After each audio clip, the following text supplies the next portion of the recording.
Hey guys, welcome back. So in the last video, I had learned some new information from a studio designer that had told me a few things that I should do to just improve the studio even more. True Sound Studios is in your ears.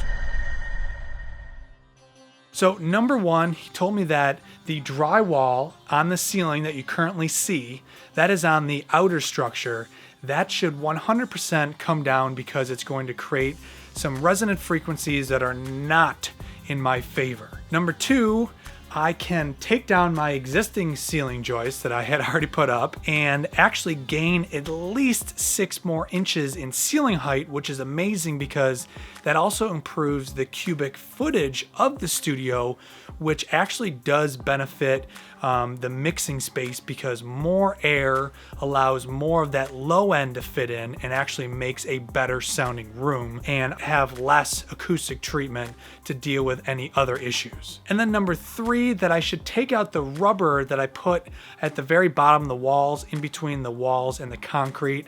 I should take those small rubber pieces out and just have the wall sit right on the concrete because, as he pointed out, concrete / the earth is almost infinitely dampened. It is essentially something I shouldn't worry about. Okay, so the ceiling joists are down. The next thing to do is go ahead and take out this drywall. It's gonna get real messy in here. It's, I think it was 32 degrees this morning, so it's gonna get really cold in here. And then we will go ahead and lift these walls up at least another 6 inches, put the ceiling joist back in, and then it is time for drywall because all of the electrical wiring has been done. Then we're gonna put up some green glue and then put up some more drywall, put the subfloor in, and then it's gonna start to look like an actual studio. Okay, so now I'm in the process of removing these rubber isolators from the bottom of this wall. And this wall now is just gonna sit right on top of this vapor barrier, which is right on top of the concrete. So all I'm doing is first gonna go ahead and pull just one of these rubber isolators out. I'm just using a pry bar, crowbar, whatever you wanna call this. Just lifting up the wall slightly, pulling out the rubber. Taking our acoustic caulking, gonna run a nice heavy bead of acoustic caulking on the bottom of this. As I keep going and pull out more and more of these isolators, this whole wall will drop. So the wall is now sitting on the concrete, except I can't get my tool out of here. There we go. Okay, so now, as you can see, it is sitting on the ground, and actually the caulking right here actually mushed out. So we got, full compaction down there. And I'm just going to keep on going and doing this to the entire wall system. Okay, so it's time to take down the drywall. I'm not going to be using any sledgehammers like you see on TV on these remodeling shows. I'm actually going to climb up in the attic and kick down on it because I really want to try to break it off into really big sections. So here we go. Okay, we're coming up into the attic. I'm going to roll up some insulation first. Okay, so the first thing is all this 2x6 insulation. It's R19, and all this needs to be wrapped up first. I'm gonna go ahead and start knocking this down. I'm just gonna really just stomp down on it.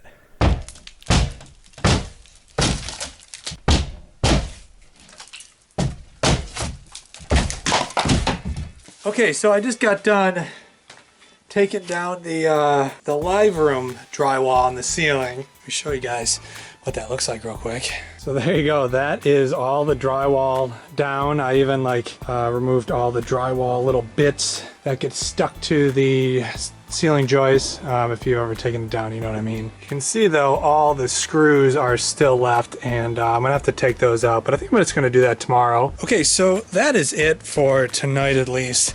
I still have the entire control room to take down. Look at that. Yeah, I just got a late start today. I had other stuff I had to get done.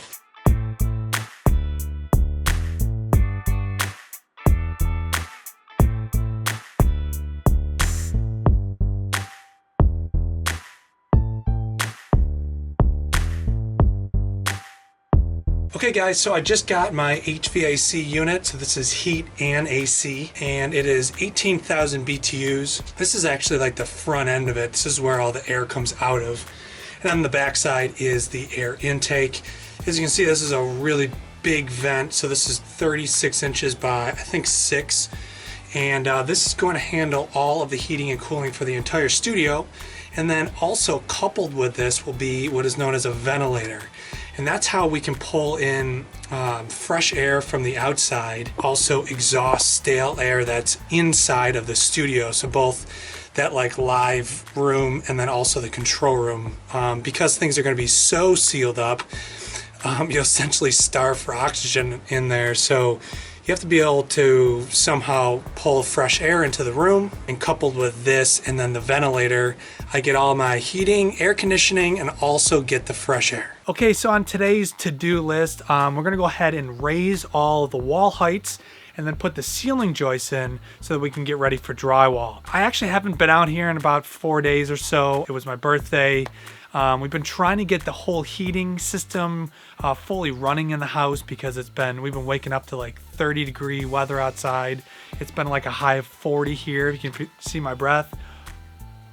Additionally, I went ahead and insulated the whole rest of the house in the attic, and so that's just obviously taking some time. So I do still need to figure out how high I can actually raise all these walls, because we still need to stay an inch away from the existing ceiling joist. To kind of put in perspective for you, if this is the existing ceiling joist that you can actually see up there right now, my ceiling joists are gonna be down 1 inch. So if you look at it from the other side, this is the existing ceiling joist, this is mine, the new one I'm gonna put up, and there's gonna be an inch gap from here to here. You know, I essentially get my full 9.5 foot ceiling height. So yeah, let's do this. Okay, so nicely moving along, I was able to go ahead and extend the wall height. You can see I just added another top plate and all these little blocks of wood. And you can see here on the tape measure, added 6 3/4 inches. And I know it doesn't sound like much, but when you add in the size of this room, it's about 160 cubic feet, which helped the low end response of this room out so much. This is the existing ceiling joist, and these are the new ones that I added. And you can see it's down about 1 inch, and it's literally 1 inch. It's about 1 inch and 1/8 is about the distance between these two. So really close to that 1 inch minimum. So this is wrapped around the entire control room. So now I just got to go ahead and finish up the drum room, which is going to be exactly the same thing. So another thing I was able to do is right here, this is that original I-beam that is holding up the original structure of this garage. And I obviously needed to leave this here. So my LVLs here are what is straddling this beam and allowing me to frame out my inner structure around this. I was able to squeeze these together almost 7 inches. So my soffit is going to be 7 inches smaller. And then also I was able to get rid of about 6.5 inches of how far down this was going to go. So this is going to be just a much smaller soffit now. It makes it a lot easier now to deal with.